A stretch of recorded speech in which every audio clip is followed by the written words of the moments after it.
నామంలో మీకు అందరికీ వందనాలండి. అందరూ బాగున్నారు కదా? వాక్యంలోకి వెళ్ళే ముందు చిన్న ప్రార్థన చేసుకుందాం. సర్వోన్నతుడా, సర్వశక్తిమంతుడా, కృపామయుడా, నీకు లెక్కలేని స్తోత్రాలు నాయన ప్రభా. వినిచిన వారికి, చూచుచున్న వారికి మారు మనసు దయచే ప్రభా. విరిగి నలిగిన హృదయమును దయచే ప్రభా. రక్షణ భాగ్యమును దయచేయమని అడుగుచున్నాను నాయన ప్రభా. ప్రతి ఒక్కరికి నాయన ప్రభా మారు మనసు దయచేయమని అడుగుచున్నాం ప్రభా. మంచి నేలను పడిన విత్తనముల వలె ప్రభా ఫలించుటకు సహాయం చేయమని అడుగుచున్నాం ప్రభా.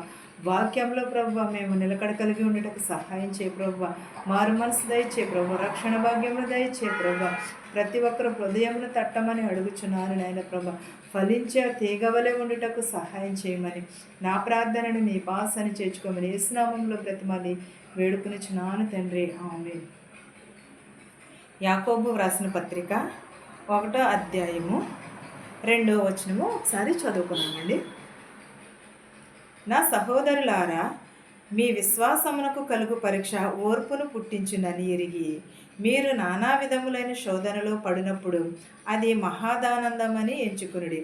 మీరు సంపూర్ణులను అనునాగులను ఏ విషయంలోనైనను కొదవలేని వారినై ఉండినట్లు ఓర్పు తన క్రియలను కొనసాగనీయుడి. మీలో ఎవరికైనాను జ్ఞానము కొదువుగా ఉండిన ఎడల అతడు దేవునిని అడుగవలెను, అప్పుడది అతనికి అనుగ్రహింపబడును. ఆయన ఎవరిని గద్దింపక అందరికీ ధారాళముగా దయచేయువాడు. అయితే అతడు ఏమాత్రమును సందేహింపక విశ్వాసముతో అడగవలెను. సందేహించువాడు గాలి చేత రేపబడి ఎగిరిపడు సముద్రాంతరంగమును పోలి ఉన్నాడు. ఏమనంటున్నాడు? సహోదరులారా, మీ విశ్వాసమును ఏమి కలుగును? పరీక్ష కలుగును. పరీక్ష ఓర్పును పుట్టించును, ఓర్పు సహనమును పుట్టించును. మీరు ఏమి కలిగి ఉండాలి? మనము యోబు విషయం ఒకసారి ఆలోచించుకుందాము. యోబు ఏం చేశాడు? తన బిడ్డలను కోల్పోయాడు, అతనిని కోల్పోయాడు, ఆస్తులు అంతస్తులు భార్య బిడ్డలను అందరినీ కోల్పోయాడు. కానీ ఓర్పుని మాత్రము కోల్పోలేదు. ఎక్కడ? దేవుని దగ్గర ఓర్పును కోల్పోలేదు. దేవుడు అన్నీ ఇచ్చాడు, అన్నీ తీసుకుపోయాడు. ఆయనే ఇచ్చాడు, ఆయనే తీసుకుపోయాడు. చాలా నిరీక్షణ కలిగి ఉన్నాడు.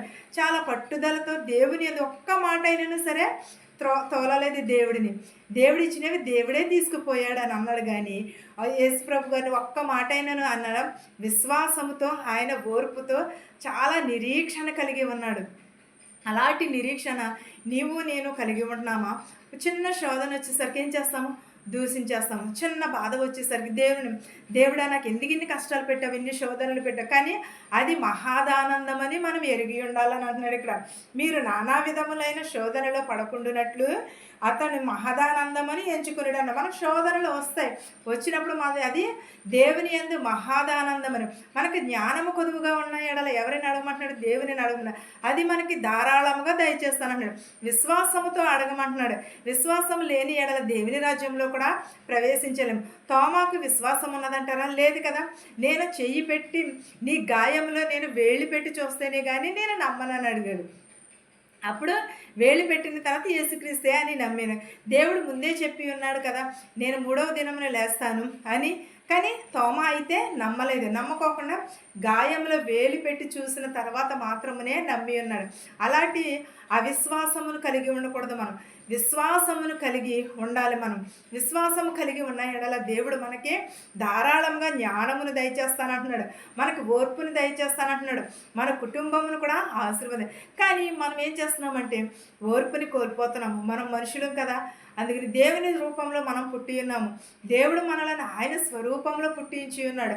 అలాంటినప్పుడు మనము ఎలా ఉండాలి? దేవునికి విధేయత కలిగి ఉండాలి. దేవుని యందు మనము భయభక్తులు కలిగి ఉండాలి. ఆయన రూపమును మనకి ఇచ్చి ఉన్నాడు, ఆయన ప్రాణమును కూడా మనకి పోసి ఉన్నాడు. అలాంటినప్పుడు మనం ఏం కలిగి ఉండాలి? విశ్వాసమును కలిగి ఉండాలి. విశ్వాసము నిరీక్షణకు పుట్టించును, ఓర్పు సహనమును కలిగించును అని అంటున్నాడు. నానా విధములైన శోధనలో పడినప్పుడు అది మహానందమని ఎంచుకోమని అన్నాడు. మీరు ఏమి కలిగి ఉన్న సంపూర్ణులై ఉండడు అని అంటున్నాడు. అనునాగులను త్రొక్కుతారు, కానీ దేవుడు వాటిని అణిచివేస్తానంటున్నాడు. ఏ విషయమైనను సరే మీరు కొదువు లేని వారై ఉండినట్లు ఓర్పును తన క్రియలను కూడా కలిగి ఉండమని అంటున్నాడు. దేవుని క్రియలను కలిగి ఉండమని అంటున్నాడు. మనం మన క్రియలను కొనసాగించడానికి ఏమి కావాలి? జ్ఞానమును కావాలి. జ్ఞానం ఎక్కడ దొరుకుతుంది? సొలొమోను రాజు జ్ఞానము కావాలని ఎవరిని అడిగి ఉన్నాడు? దేవునికి ప్రార్థన చేసిన సొలొమోను రాజు చాలా జ్ఞానవంతుడు. ఆ జ్ఞానం అంతా కూడా ఎవరిచ్చారు? దేవుడే ఇచ్చాడు. ఆ జ్ఞానము కొదువుగా ఉన్న యెడల ఆయన ఉపవాసం ఉండి ప్రార్థన చేశాడు. అలాంటి ఉపవాస ప్రార్థన మనము కూడా చేయాలి. మన కుటుంబం కోసమే కాదు, మనం జ్ఞానము కలిగి ఉండాలని, దేవుని రాజ్యంలో ప్రవేశించాలని. మనము ధనము కోసము కాదు, ధాన్యము కోసము కాదు, డబ్బు కోసము కాదు, ఒకవేళ మనకు పగల కోసము కాదు. మనం ఏమి కలిగి ఉండాలి? దేవుని యందు జ్ఞానమును కలిగి ఉండాలి. దేవుని వాక్యమును మనము అనుసరించి నడుచుకోవాలి. దేవుని రాజ్యంలో ప్రవేశించాలని ప్రతి ఒక్కరమును కూడా అనుకుంటాము. కానీ ప్రవేశించేది ఎవరు?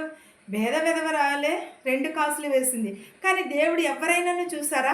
ఎవరిని కూడా చూడలేదు. అయినా సరే దేవుడు ఆమె కానుకలను చూసి ఆశీర్వదించాడు. మనల్ని కూడా అలాగే ఆశీర్వదిస్తాడు.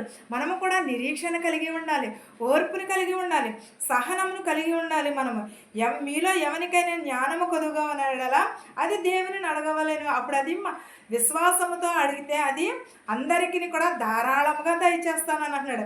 అయితే ఏమాత్రమును కూడా సందేహింపవద్దని అంటున్నాడు. అడిగినప్పుడు నాకు జ్ఞానం వస్తుందా రాదా అని సందేహింపవద్దు, విశ్వాసంతో అడగవలని అంటున్నాడు. సందేశించేవాడు ఈ దేని చేత కొట్టబడును? గాలి చేత కొట్టుకుపోబడును అని అంటున్నాడు. ఆ మనుషుడు దీన మనస్సుడై తన సమస్త మార్గములందు అసిరుడు గనుక ప్రభువు వలన తనకేమైనను దొరుకునని తలంచుకొనరాదు. దీనుడైన సహోదరుడు తనకు కలిగిన ఉన్నత దయయందు అతిశయింపవలెను. ధనవంతుడైన సహోదరుడు తనకి కలిగిన దీన మనసును అతిశయింపవలెను. ఏలయనగా ఇతడు గడ్డి పువ్వు వలె గతించిపోవును. సూర్యుడు ఉదయించి వడగాలి కొట్టి గడ్డిని వేయగా దాని పువ్వులు రాలను, దాని స్వరూపము సౌందర్యమును నశించును. అలాగే ధనవంతుడును కూడా తన ప్రయత్నంలో వాడిపోవును అని అంటున్నాడు. ఎప్పుడు విశ్వాసం లేని ఎడల మన గాలి చేత కొట్టబడును అని అంటున్నాడు. ఆ మనుషుడు దీన మనసుడై కలిగి ఉండాలి. సత్య మార్గమునే మనము అనుసరించాలి. ఆ స్థిరాస్తుడై ప్రభువు వలన తనకేమి దొరుకునని అన్నాం.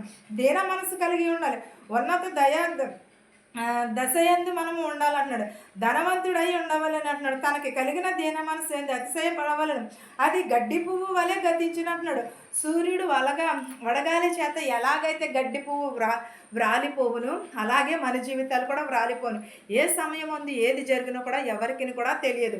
కానీ దేవుడు తగిన సమయం ఉంది అందరికీ కూడా ఒకే రీతిగానే ఆశీర్వదించాడు. మనం ఏమి కలిగి ఉండాలంటే విశ్వాసమును కలిగి ఉండాలి, నిరీక్షణను కలిగి ఉండాలి, ఓర్పును, సహనమును, పట్టుదలను కలిగి ఉండాలి. దేవుని రాకడ సమీపంలో ఉన్నది. ప్రతి ఒక్కరమును కూడా మారు మనసును కలిగి ఉండాలి. ఈ వాక్యము మనందరికీ తోడై ఉండును గాక. ఆమేన్. స్తోత్రం స్తోత్రం సర్వోన్నతుడ సర్వశక్తిమంతుడ కృపామయడానికి లెక్కలేని స్తోత్రాలు నాయన ప్రభా. వినిచిన వారికి చూచుచున్న వారికి మారు మనసు దయచే ప్రభా, రక్షణ భాగ్యమును దయచే ప్రభా, విరిగి నలిగిన హృదయమును దయచేయమని అడుగుచున్నాను నాయన ప్రభా. నాయన వాక్యం ఏడల ప్రభా మేము నిలకడగలిగి ఉంటకు సహాయం చేయ ప్రభా. జ్ఞానము కొదువుగా నేడల అడగమని అడుగుచున్నావు నాయన ప్రభా. విశ్వాసముతో అడగమని అంటున్నావు ప్రభా, జ్ఞానముతో అడగమని చెప్పుచున్నావు నాయన ప్రభా. నీకు లెక్కలేని స్తోత్రాలు ప్రభా, నీకు వందనాలు వేసే నజరేయుడా, నీకు స్తోత్రము, నీకు వందనాలు నాయన ప్రభా. విరిగి నలిగిన హృదయమును దయచే ప్రభా. మా శత్రువులు మిత్రువులు దీవించిన ఆయన, ధనుకులనేమి భేదలనేమి దీవించిన ఆయన ప్రభా. నాయన ప్రభు చిన్నవారి మొదలుకొని పెద్దవారి వరకు ప్రభా దీవించమని అడుగుచున్నాం ప్రభా. అనేకమైన వ్యాధులతో రోగములతో బాధపడుచున్నారు ప్రభా, వారందరినీ స్వస్థపరచమని అడుగుచున్నాను ప్రభా. వారందరికీ ప్రభా ధారాళముగా ప్రభా నీ స్వస్థత దయచేయమని అడుగుచున్నాను నాయన ప్రభా. ఇతర దేశాలు పని చేసుకుంటున్న వారికి, పని లేని వారికి పని దయచేయమని అడుగుచున్నాను నాయన ప్రభా. మెడికల్కి వెళుచున్నారు, పీసీసీకి వెళుచున్నారు ప్రభా, వారందరికీ సఫలతను దయచేయమని అడుగుచున్నాను ప్రభా. వారందరికీ విరిగి నలిగిన హృదయమును దయచేయమని అడుగుచున్నాను ప్రభా. రక్షణ భాగ్యమును దయచేయమని అడుగుచున్నాను నాయన ప్రభా. మేము ఏ పార్టీ వారు నాయన ప్రభా, నీటి బుడగలాంటి జీవితాలు నాయన ప్రభా, మట్టివారు నైనా ప్రభా. ప్రతి ఒక్కరిని ప్రభా మార్చమని అడుగుచున్నాను నాయన ప్రభా. గ్రుడ్డివారిని చెవిటి వారిని కూడా ప్రభా స్వస్థపరచమని అడుగుచున్నాను ప్రభా. వెదవరాలి బిడ్డలను కూడా దీవించినాయన ప్రభా. మీటింగ్స్ జరుగుతున్నాయి ప్రభా, సఫలతను దయచే ప్రభా. నేను అనేక చోట్ల నాయన ప్రభా మారు మనసు లేక ప్రభా బాధపడుచున్నారు ప్రభా, వారందరికీ మారు మనసు దయచే ప్రభా. మా గ్రామాలని మా దేశాలను దీవించిన ఆయన ప్రభా. ఎవరెవరైతే ఏ వాహనంలో అయితే నడుపుతున్నారో వారి వాహనములతో వారి గృహాలకు చేర్చమని అడుగుచున్నాను నాయన ప్రభా. ఇంకను ఎవరినైతే మర్చిపోయింటే వారందరినీ కూడా దీవించి ఆశీర్వదించిన ఆయన ప్రభా. నా కుటుంబమును కూడా జ్ఞాపకం చేసుకోమని అడుగుచున్నాను నాయన ప్రభా. ప్రతి ఒక్కరి కుటుంబాలలో శాంతిని సమాధానమును దయచేయమని, నా ప్రార్థనను నీ పాసని చేర్చుకోమని యేసు నామములో బ్రతిమాలి వేడుకొనిచున్నాను తండ్రి, ఆమేన్. పరలోకమందున్న మా తండ్రి, నీ నామము పరిశుద్ధపరచబడునుగాక, నీ రాజ్యము వచ్చునుగాక, నీ చిత్తము పరలోకమందు భూవెందు నెరవేరినట్లును మా నిదిన ఆహారం నేడు మాకు దయచేయము. మరణస్తులను మేము క్షమించిన ప్రకారము మరణములను క్షమించుము. దుష్టు నుండి శోధన నుండి తప్పించుము. రాజ్యమును శక్తియు మహిమయు నిరంతరము నీవై ఉన్నావు మా తండ్రి. చూచుచున్న వారికి వినిచిన వారికి నా కుటుంబము పైనను ప్రభా సదాకాలము నీ కృపతోడై ఉండును గాక. ఆమేన్, ఆమేన్. అందరికీ వందనాలండి.